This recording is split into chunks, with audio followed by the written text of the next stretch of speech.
The Godfather, Chapter 4, Sicilian Message.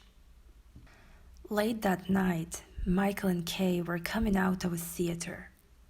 Although they were staying in New York, Michael had told his family that he was in New Hampshire, over 100 miles away. If I told my family we were in New York, we would have to see them right away, he told Kay. Then we wouldn't be able to be alone together. The night was freezing, and Michael and Kay held each other closely as they walked slowly along the crowded pavement. "What do you want for Christmas?" he asked Kay. Kay laughed and kissed his frozen cheek. "Just you," she said. They walked a little further, then suddenly Kay stopped. "Mike," she said, looking behind her, her face white with shock. "What's the matter?" said Mike, confused. She took his hand and led him back to a newspaper shop they had just passed. She pointed to a newspaper. Michael picked it up. "Vito Corleone shot 5 times, he read on the front page. Opening it, he saw a photograph of his father. "Killers shoot underworld boss." Without looking at Kay, he ran across the street to a public telephone and rang Sonny. "Sonny," he said, "it's Michael. Is he all right?" "We don't know yet, but he's hit bad, Mikey," his brother said. "Where have you been? We've been worried." Michael suddenly felt guilty about lying to his family about New Hampshire. "I called. Didn't Tom tell you?" "No, but come home, Mikey. You should be with Mama. We need you." Michael put down the phone.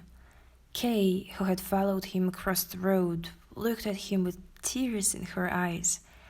Michael kissed her and hugged her tightly.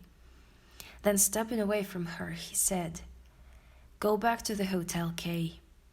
I've got to go home." As soon as Sonny had put down the phone, there was a knock on the door. "They say he's dead, Sonny," said Pete Clemenza as he came in. Sonny took him roughly by the collar and threw him against the wall. "Take it easy," Clemenza cried. Sonny took a deep breath and took his hands away. "I'm sorry," he said, and then asked, "How's Paulie?" "Paulie wasn't there. He was sick." "What do you mean? How many times has he been sick?" "I don't know, Sonny," Clemenza said, half afraid, half confused. 3, maybe 4 times. "Listen, I don't care how sick he is. I want you to bring him to my father's house now. Do you understand?" After Clemenza had gone, Sonny looked at his wife, who was standing nervously in the doorway, holding a crying baby. He hugged and kissed them both, trying to calm them down, trying to calm himself down. Suddenly, the phone rang again. The voice on the other end was very soft, very gentle. "We have Tom Hagen," the voice said.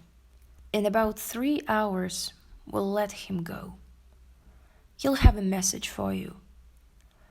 Don't do anything stupid until you've heard what he has to say. Your father's dead.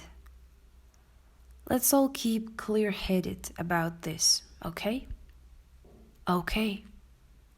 Although he felt like shouting, Sonny spoke quietly. "I'll wait." He immediately left his house and crossed the private road to the one where his father lived. He found his mother in the kitchen. "Papa's hurt," he told her. "I don't know how bad." His mother just said, "I'll go and get ready. I might be able to see him." She didn't ask her son any questions. A Sicilian woman was taught never to ask men questions. Sonny took a mouthful of bread, went into his father's office, and picked up the phone. "Tessio, I want 50 good men here right away." "What about Clemence's people?" Tessio asked. "No, I don't want to use his men right now." Then he made a second call. This time it was to a friend of his who worked for the telephone company. "Farrell, I want you to do me a favor. I want you to check 2 phone numbers for me. Give me all the calls they made and received over the last 3 months. It's very important. Give me the information before midnight." He gave him Pauli Gatto's and Pete Clemence's numbers. Then he made a third call. He phoned Luca Brasi, but this time there was no answer.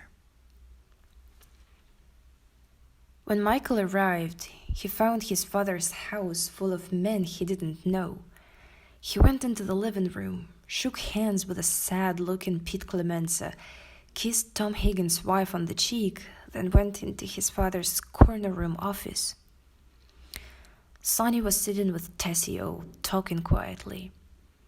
When he saw Michael, he stood up and ran towards him.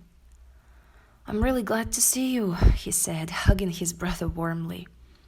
"Mama's at the hospital with the old man. He's going to be okay, thank God." But then he saw Michael sit down and he stopped smiling. "What are you doing?" he said. "I'm talking important business with Tessio." "Maybe I can help," Michael said. "If you stay here, you'll hear things you shouldn't," Sonny warned him. "The old man will kill me if he finds out." Michael stared at his brother.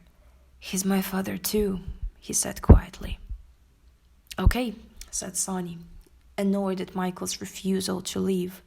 "You want to hear? Then I'll tell you. Whose head do we shoot off, Pauli's or Clemence's? One of them betrayed the old man to Sollozzo. Who do you think it was?" If Sonny was hoping to shock Michael, he didn't succeed. His younger brother just looked at him coldly and said, "Not Clemenza." Sonny stared at his brother for a moment, then looked at Tessio with disbelief. "I don't believe it. The college boy's right. It was Pauli. I had their numbers checked.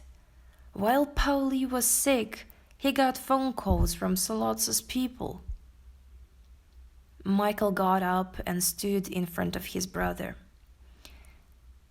"Is there going to be a war, Sonny?" he said. "Of course there is, unless the old man tells me different. Sollozzo's a dead man. I'm going to hit all 5 families if I have to. The Tattaglias are going to eat dirt." "Wait, Sonny," Michael said with a look of warning in his eyes. "This isn't how Papa would do it." Just then, they heard loud voices from outside the door and the sound of people laughing. Sonny, Michael, and Tessio rushed out of the room and saw Tom Hagen standing at the front door, hugging his wife and smiling. Sonny, Tom, Clemenza, and Tessio sat in the Godfather's office, talking. They were planning to kill Sollozzo, wondering where Luca Brasi was, thinking about what to do if the Godfather died. Michael sat by the desk, listening to the conversation, but not permitted to speak. There was a knock at the door, and Pauli Gatto came in. He was blowing his nose and looked very ill. "There's a man at the gate," Pauli said, looking at Sonny. "He's got something for you." Sonny sent Tessio out to see what it was. Then he smiled at Pauli. "Are you okay, Pauli?" he asked. "Why don't you go to the kitchen and get something to drink? You look terrible." When Pauli had gone, Sonny turned to Clemenza. "I want you to kill him tomorrow," he said. He betrayed the old man to Sollozzo. I don't want to see him again. Clemenza hid his surprise and just nodded. To him, it was just a job. Then Tessio came into the room. He was carrying something inside a large piece of brown paper. He gave it to Sonny and stepped back. Sonny opened the paper. Inside, there was Luca Brasi's jacket. And inside the jacket, there was a dead fish. Sonny looked up at Tessio, confused. "What's this?" he asked. "It's a Sicilian message," Tessio said in his deep but strangely gentle voice. "It means that Luca Brasi sleeps with the fishes."